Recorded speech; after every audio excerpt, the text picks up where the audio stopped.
Hello everyone, मैं विपिन आपका आई exam B में वेलकम करता हूं। तो आज की इस वीडियो में हम पढ़ेंगे टाइम एंड डिस्टेंस।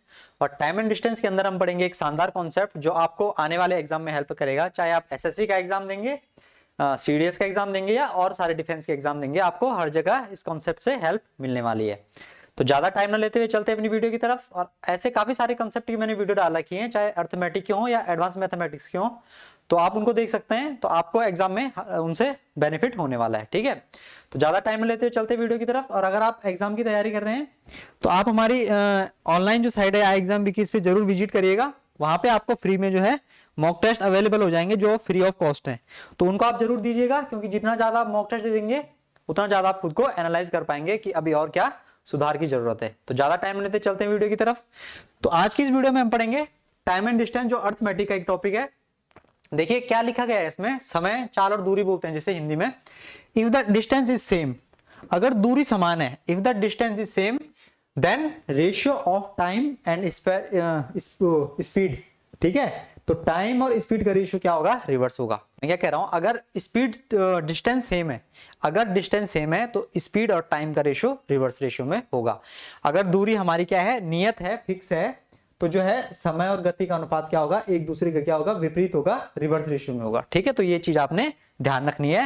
ये विशेष मैं आप फिर दोहरा रहा हूं, अगर डिस्टेंस सेम है तो स्पीड का रेशियो, टाइम का रेशियो क्या होगा, रिवर्स रेशियो होगा। ठीक है, इस बात को हम इसके थ्रू जानेंगे कि मैं कहता हूं आपसे, ये कोई डिस्टेंस हमारे दे रखी है। ठीक है, यहाँ पे दो आदमी है, ये फर्स्ट पर्सन है और यहाँ पे हमारा कोई दूसरा पर्सन है। ठीक है, तो आप यहां से देख पाएंगे कि अगर ये d डिस्टेंस है, ये डिस्टेंस कितनी है d, इस आदमी की स्पीड अगर s1 है, इस आदमी की स्पीड कितनी है s1, और ये इस डिस्टेंस को चलने में कितना टाइम ले रहा है, t1 टाइम ले रहा है। ठीक, ये d डिस्टेंस में चलने में। दूसरा आदमी है जो ये इस डिस्टेंस को चल रहा है s2 स्पीड से, किस स्पीड से चल रहा है, s2 स्पीड से, और टाइम कितना ले रहा है, t2 टाइम ले रहा है।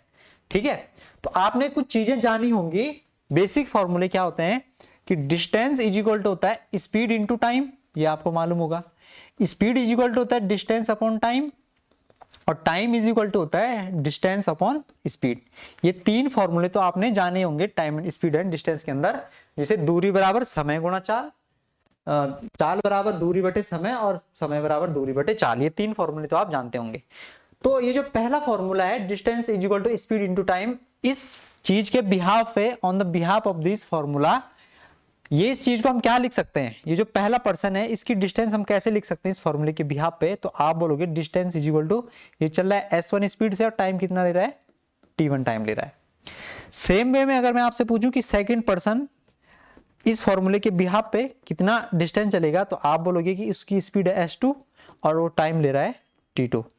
तो यहां पे देखो डिस्टेंस इक्वल है, यहां पे भी डिस्टेंस है, यहां पे भी डिस्टेंस है। अगर डिस्टेंस सेम है, इक्वल है, तो मैं ये कह सकता हूं कि s1 into t1 is equal to s2 into t2। समझ पा रहे हैं आप इस बात को? मैं कह रहा हूं कि डिस्टेंस सेम है, तो अगर डिस्टेंस सेम है तो अगर मैं इन दोनों को बराबर करूं तो ये दोनों आपस में बराबर होंगी। ठीक है, ये वाली टर्म्स और ये वाली टर्म्स, ये दोनों चीजें आपस में बराबर होंगी। तो मैंने इन दोनों को इक्वेट करा, तो मुझे यहाँ पे क्या मिला, मुझे यहाँ पे मिला s1 अपॉन s2। मैं क्या करता हूं, इस s2 को इसके नीचे ले आता हूं, is equal to t2 upon t1। तो यहां से आप एक बात देख पा रहे होंगे कि ये आपस में रिवर्स रेशियो में है।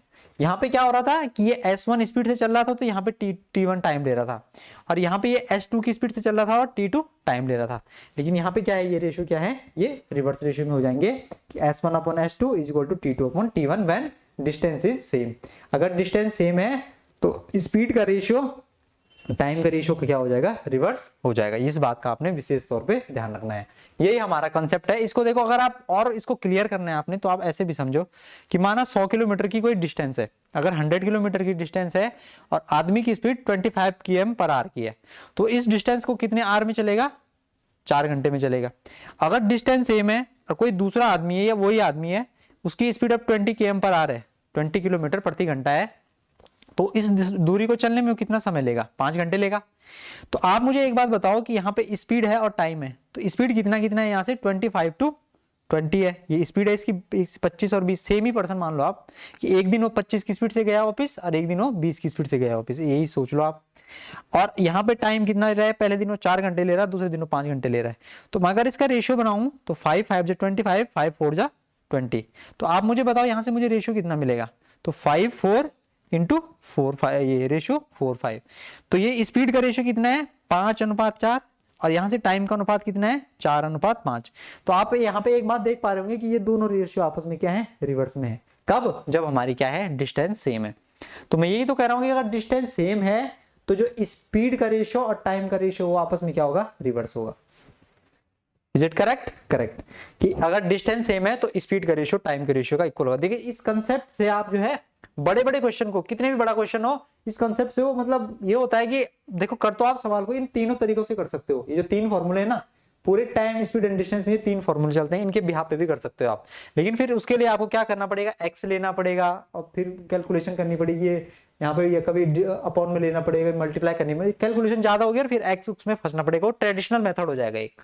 और अगर आपको ये देखना है तो ये हमारा जो है काफी यूनिक चीजें हैं ये, तो इनको आपने देखना है ये कंसेप्ट। ये अगर डिस्टेंस सेम है तो स्पीड का रेशियो टाइम का रेशियो का उल्टा हो जाएगा। आप ये भी समझ सकते हैं कि अगर किसी आदमी की स्पीड पहले s थी, मैंने उसकी स्पीड 2s कर दी, अब पहले वो टाइम कितना ले रहा था, t टाइम ले रहा था। जब उसकी स्पीड s थी तब वो टाइम क्या ले रहा था, t। अब मैंने उसकी स्पीड 2s कर दी तो वो टाइम कितना लेगा, आधा लेगा टाइम। यही होगा ना कि पहले किसी की स्पीड कुछ है तो वो कुछ टाइम, जैसे किसी की स्पीड 20 है तो माना 2 घंटे का टाइम ले रहा है। अगर आप उसकी स्पीड बढ़ा दोगे, 40 कर दोगे, तो वो काम एक ही घंटे में हो जाएगा ना। तो जब आप स्पीड बढ़ाते हो तो टाइम क्या हो जाता है, कम हो जाता है। लेकिन डिस्टेंस क्या, वो जो डिस्टेंस है उनके बीच की वो क्या होनी चाहिए, सेम होनी चाहिए। तो यहाँ पे आप देख पा रहे होंगे कि इनका अनुपात कितना है, s से s कैंसिल हो जाएगा, 1:2 है। अब आप यहाँ पे देखेंगे तो ये 2 ऊपर चले जाएगा, तो ये अनुपात कितना हो जाएगा, 2:1। तो ये देख पा रहे हो 1/2 है और 2/1 है। अनुपात बोलो या ये आप इसे ऐसे भी बोल सकते हो, अगर 1/2 या 1:2 और 2:1, बात क्या है, ये एक ही है सारी। तो कहने का मतलब ये है कि अगर डिस्टेंस सेम है तो स्पीड का रेशियो टाइम का रेशियो का क्या होगा, आपस में दोनों क्या होंगे, रेशियो रिवर्स रेशियो में होंगे। ठीक है, ये बात मैंने आपको, अगर ध्यान हो आपको, तो मैंने ये भी बताया था कि जब दो चीजों का प्रोडक्ट सेम होता है, वही बात तो ऑलमोस्ट फॉलो हो रही है यहाँ पे, कि जब दो चीजों का प्रोडक्ट हमारा सेम होता है तो वो दोनों चीजें आपस में रिवर्स रेशियो में होती है। तो यही चीज है वो लगभग, लेकिन ठीक है ना। तो मैंने वहां पे भी आपको बताया था, बाकी मैंने आपको प्रूव करके बता ही दिया कि क्या चीजें इसमें आपको देखने को मिलती हैं। बड़े बड़े सवाल जो हैं आसानी से कर सकते हैं हम। देखिए कुछ क्वेश्चन करेंगे हम इसमें। देखिए पहला क्वेश्चन लिखा गया है, while traveling from home to office Ram bike got some problem, उसकी बाइक में कोई खराबी हो गई, so he looks 22.9% more time than usual time। जो उसका यूजुअल टाइम है, जितना टाइम वो लेता था उससे जो कितना टाइम ज्यादा लेता है, 22 से ही 2/9% टाइम ज्यादा लेता है टू रीच ऑफिस, ऑफिस पहुंचने में। ठीक है, his speed is what percent less than usual speed, उसकी जो स्पीड है वो यूजुअल स्पीड, जो पहले की स्पीड है उससे वो कितना परसेंट उसमें कमी हुई या वृद्धि हुई, या उसमें डिक्रीजमेंट हुआ, इंक्रीजमेंट हुआ, क्या हुआ, ये हमें बताना है। हमें किस में बताना है, परसेंट में वैल्यू बतानी है। तो अगर हमें परसेंट में वैल्यू बतानी है तो हमारा काम रेशियो से बन जाएगा। अगर हम रेशियो में वैल्यू निकाल दें तो हमारा काम आसाम से परसेंट में हम आंसर निकाल पाएंगे। देखिए तो हमें क्या करना है कि जब राम ऑफिस जाता है तो राम की बाइक में कुछ समस्या हो जाती है, इसलिए वो कार्यालय पहुंचने में सामान्य समय से जो उसका यूजुअल टाइम है उससे जो है 22 से ही 2/9% समय अधिक लेता है। सबसे पहले आपको एक बात ध्यान होनी चाहिए कि 22 से ही 2/9% जो है ना, इसका फ्रैक्शन वैल्यू क्या होता है। तो 22 से ही 2/9 का फ्रैक्शन वैल्यू अगर आपको ध्यान हो तो मैं इस तरीके से आपको बताना चाहूंगा कि 11 से ही 1/9% का फ्रैक्शन वैल्यू कितना होता है, 1/9 होता है। इसको आप आसानी से निकाल पाएंगे, 11 9 99 100, 100 से 100 कैंसिल हो जाएगा, 1/9। अब मुझे 22 से ही 2/9 का चाहिए, तो मैं इस तरफ जो है पूरी 2 से गुणा कर देता हूँ पूरे में, क्योंकि न्यूमिनेटर में पूरे में होगी। तो ये बन जाएगा हमारा 22 2/9%। तो जब मैंने यहाँ 2 से गुणा करी तो मैं क्या करूंगा, इधर भी जो है 2 से मैं क्या करूंगा, मल्टीप्लाई करूंगा, गुणा करूंगा। तो मेरी फ्रैक्शन कितनी हो जाएगी, 2/9। इसका मतलब इसकी फ्रैक्शन हो गई 2/9। ये मैंने थोड़ा आपको करके बता दिया कि फ्रैक्शन हम कैसे बदलते हैं। ठीक है, अब क्या हो रहा है कि जो उसका यूजुअल टाइम है उससे ज्यादा उसमें वृद्धि हो रही है। तो जो हमने क्या कहा, उसके यूजुअल टाइम जो उसका सामान्य टाइम है वो हमारा 9 की मान लिया हमने, और वृद्धि हो रही है उसमें क्योंकि इसका 22 से ही 2/9% ही 2 है, 9 का 22 से ही 2/9% ही 2 है। तो इसमें उसकी क्या हो रही है, वृद्धि हो रही है। इसका मतलब 9 के में 2 के की क्या हो रही है, वृद्धि हो रही है। के हम इसमें मल्टीप्लाइंग फैक्टर ले रहे हैं ना, के क्या है हमारे इसमें मल्टीप्लाइंग फैक्टर है। के जो है, अभी मैं ये आपको पहले भी बताया था कि अगर ये 2:3 है तो अभी ये खाली अनुपात है, अभी ये कंप्लीट नंबर नहीं है। लेकिन अगर हमें इसका मल्टीप्लाइंग फैक्टर मिल जाए या हमें इसका HCF मिल जाए और हम इसके गुणा कर दें तो हमारा क्या हो जाएगा, कंप्लीट नंबर हो जाएगा। अगर मैं आपसे पूछूं कि इसका मल्टीप्लाइंग फैक्टर 8 है या HCF 8 है तो ये नंबर कितने हैं, 16 और 24 ये नंबर है। तो हमने क्या बोल लिया कि के कोई नंबर है, क्योंकि ये तो वैल्यू रेशियो में है ना, 22 से 2/9% तो रेशियो की वैल्यू है, ये रेशियो तो ये 1/9 2/9। तो के हमने मल्टीप्लाइंग फैक्टर मान लिया, तो हमारा क्या हो गया है 9, ये हो जाएगा हमारा 9k और 11k। ये पहले उसका यूजुअल टाइम था, जो उसका यूजुअल टाइम है, और ये उसका जो है अब जो वृद्धि हुई उसमें, ये हमारा आपका टाइम है, मतलब प्रेजेंट टाइम बोल सकते हैं हम इसे। ठीक है, तो देखिए इसका तरीका तो ये यही होता है जो आपको पढ़ते आ रहे हैं आप, कि मैंने क्या कर लिया कि जो लेट हमारी जो डिस्टेंस है वो x है, तो हमारी अगर डिस्टेंस x है और हमें क्या बताना है, हमें बताना है परसेंट, हमें क्या बताना है कि स्पीड में कितना परसेंट चेंज हुआ।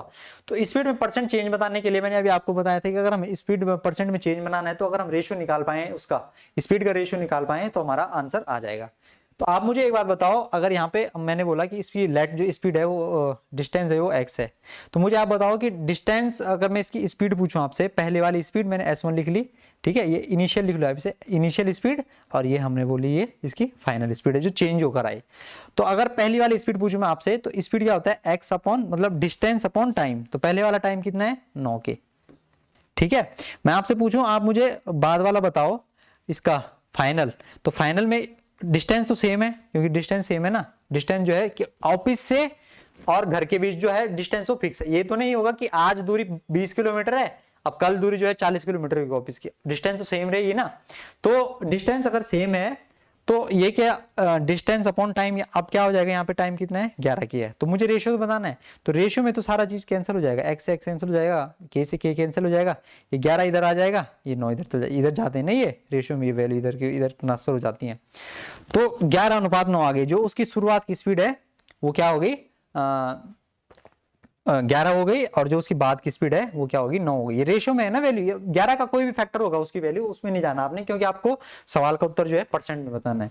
तो आप मुझे एक बात बताओ कि उसकी स्पीड में कितने की कमी हुई, 2 की कमी हुई हो ना, 2 की, 11 से 9 हुई तो 2 की कमी हुई, किस पर हुई 11 में, तो 2/11 की फ्रैक्शन क्या होती है 18 सही 2/11%। ठीक है, तो 18 से 2/11%, या इसको आप अगर पॉइंट में लिखना चाहो तो ये कितना होता है 18.18%, ये हमारा इस क्वेश्चन का आंसर हो जाएगा। ये 2/11 वाली चीज आपको अगर ध्यान हो, तो मैं आपको बताना चाहूंगा कि 9 से ही 1/11% की जो फ्रैक्शन वैल्यू होती है वो होती है 1/11। तो मुझे 18 से ही मुझे 2/11 की निकालनी है, तो मैं क्या करूंगा, दोनों तरफ अगर मल्टीप्लाई करूंगा तो 18 से ही 2/11% मेरी जो है आंसर हमारा इस क्वेश्चन का हो जाएगा, या 18.18%। ठीक है, तो ये हमारा इसका तो पहला मेथड था जो बेसिक मेथड है, लेकिन देखो इसमें हमें बहुत सोचना पड़ा, के मानना पड़ा, एक्स मानना पड़ा, लेकिन जो मैंने आपको आज कंसेप्ट बताया ना, अगर आप उसे यहाँ पे लगाएंगे तो आपका सवाल जो है मुश्किल से 5 सेकंड में आप सवाल को सॉल्व कर पाएंगे, 5 सेकंड मिल लेंगे आपको। लेकिन आप इस तरीके से करेंगे तो देखिए आपको कितनी कैलकुलेशन करनी पड़ रही है, कहीं के मानो कहीं एक्स मानो। ठीक है, तो इधर देखना है आपने, मैं क्या जो कंसेप्ट है हमारा आज का वो है कि अगर डिस्टेंस सेम है, अगर हमारी डिस्टेंस सेम है तो स्पीड का रेशियो टाइम का रेशियो का उल्टा हो जाएगा। तो आप मुझे बताओ यहाँ टाइम कितना है, तो आप बोलोगे कि टाइम जो है पहले 9 है और फिर टाइम बाद में कितना हो रहा है 11 हो रहा है, तो पहले जो है हमारा टाइम है 9, ठीक, और बाद में हमारा टाइम हो रहा है 11, तो टाइम हमारा 9 से क्या हो रहा है 11, ये टाइम का रेशियो है, क्योंकि 2 की वृद्धि हो रही है ना, जो उसका यूजुअल टाइम है उससे वो इतना समय क्या ले रहा है ज्यादा ले रहा है, तो 9 से 11 हो रहा है हमारा टाइम। तो स्पीड कितनी हो जाएगी हमारी, स्पीड मैंने आपको बताया अगर डिस्टेंस सेम है तो स्पीड का रेशियो टाइम का रेशियो का उल्टा हो जाता है। डिस्टेंस सेम है, ऑफिस से घर की दूरी डिस्टेंस सेम ही रहेगी, कभी बदलेगी नहीं। ठीक है, जब तक वो वहां पे काम करेगा वो डिस्टेंस बदलेगी थोड़ी। तो ये 11 से 9 हो गया, तो आपने देखा कि जो चीज हमने इतनी मशक्कत की बात निकाली 11:9, वो यहाँ पे हम डायरेक्ट निकाल सकते हैं, ऐसे सोच सकते हैं। ठीक है, तो इसके लिए देखो हमने क्या क्या करना पड़ा, और यहाँ पे हम जो अगर कॉन्सेप्ट में मालूम है तो हमने कितनी जल्दी निकाल दिया। तो आप देखोगे कि 2 की कमी 11 पर, तो 2 की कमी 11 का मतलब कितना होगा 18 सही 2/11%, यही हमारा इस क्वेश्चन का आंसर हो जाएगा 18.18%। तो देखना आपने मेथड, आप ये वाला आपको सही लगता है या फिर आपको ये वाला सही लगता है, तो भैया मैं तो आपको इसे ही रिकमेंड करूंगा, क्योंकि इससे देखो आपको क्या लिखना पड़ रहा है, आपको 2 लाइन लिखनी पड़ रही है, बस 2 लाइन भी क्या लिखनी है, कैलकुलेशन ही है थोड़ी बहुत। परसेंट आपको अगर मालूम है तो 9 से 11 करा, 11 से 9 हुआ, 2 की कमी 11 पर, 2 की कमी अगर 11 पर है तो 18.18% हमारा क्वेश्चन का आंसर हो जाएगा। तो ऐसे ही सवाल आपको एग्जाम में देखने को मिलते हैं, इसकी जगह कल को दे देगा 16 से 2/3%, है ना, 57 से 1/7%, 37.5%, कुछ भी दे सकता है वो। तो ये चीजें आपने ध्यान रखनी है कि कैसे हम चीजों को डील करते हैं। तो ये कंसेप्ट बहुत तगड़ा कंसेप्ट है, ये आपको जरूर आना चाहिए। जब आपको ऐसे कंसेप्ट आएंगे तब जाके जो है आप कम टाइम में ज्यादा क्वेश्चन को डील कर पाएंगे, नहीं तो करना मुश्किल हो जाएगा। अगर आप इस सवाल को देखेंगे तो ये सवाल भी बहुत आसान सवाल है, लेकिन आपने क्या करना है कि आपने जो है, एक तो आप वही तरीका कर सकते हैं कि x लेके x लो फिर वो करो, है ना, एक तो वो तरीका कर सकते हैं आप। लेकिन जो मैं आपको तरीका बताने वाला आज, जो मैं कंसेप्ट मैंने आपको आज पढ़ाया, कोशिश करी जो मैंने, वो मैंने ये समझा कि अगर डिस्टेंस सेम है तो स्पीड का रेशियो टाइम का रेशियो का क्या हो जाता है, रिवर्स हो जाता है। तो इस सवाल में अगर आप देखेंगे तो आपको कुछ वही चीज देखने को मिलेगी, a man covers a certain distance at a speed of 10 km/h if he increase his speed by 5 km/h then it's take him 27 hours to walk the same distance. देखिए सेम डिस्टेंस, इसका बड़ा रोल है इसमें, बस इसी concept से, ये concept मतलब इस सवाल में लगेगा। Then how much time he takes initially, तो आपको इनिशियल का टाइम बताना है। तो अगर समान दूरी है, दूरी समान है, तो जो हमारा उसका रेशियो होगा, स्पीड का रेशियो होगा, टाइम का रेशियो का क्या होगा, उल्टा हो जाएगा। तो आप अगर यहाँ पे देखेंगे कि आदमी की जो स्पीड है और यहाँ पे हमारा टाइम है, तो पहले उसकी स्पीड 10 किलोमीटर प्रति घंटा है कि नहीं है, 10 किलोमीटर प्रति आ रहे हैं ना उसकी स्पीड, 10 किलोमीटर प्रति घंटा। If he increases his speed by 5 kilometre प्रति घंटा, तो पहले 10 थी और 5 की इसने इसमें वृद्धि करी तो कितनी हो जाएगी, 15 हो जाएगी। तो उसकी स्पीड अब कितनी हो गई, बाद में 15 हो गई, क्योंकि उसने 5 की क्या कर दी, इंक्रीजमेंट कर दी। तो आप मुझे एक बात बताओ, यहाँ से आप स्पीड का रेशियो बता सकते हो, 2 और 3 का हो जाएगा ना, 5 दूनी 10 और 5 दिया 15, तो 2:3 हो जाएगा ये। तो आप मुझे बताओ कि इसका अनुपात क्या हो जाएगा, फिर यहाँ पे उल्टा हो जाएगा, अनुपात बोले तो रेशियो, यहाँ पे क्या हो जाएगा, उल्टा हो जाएगा। तो देखिए उसने सवाल में एक लाइन और दे रखी है, कुछ ना कुछ दिया होगा सवाल में कि उस दूरी को चलने में 27 घंटे का समय लगता है। कितनी टाइम लगता है उसे, जब क्या करता है वो अपनी गति जो है, स्पीड जो है 5 किलोमीटर बढ़ा देता है, तब उसे जो है 27 घंटे का समय लगता है। तो जब उसने गति अपनी 5 किलोमीटर बढ़ाई, तब उसे टाइम कितना लगता है, 27 किलोमीटर प्रति घंटा लगता है।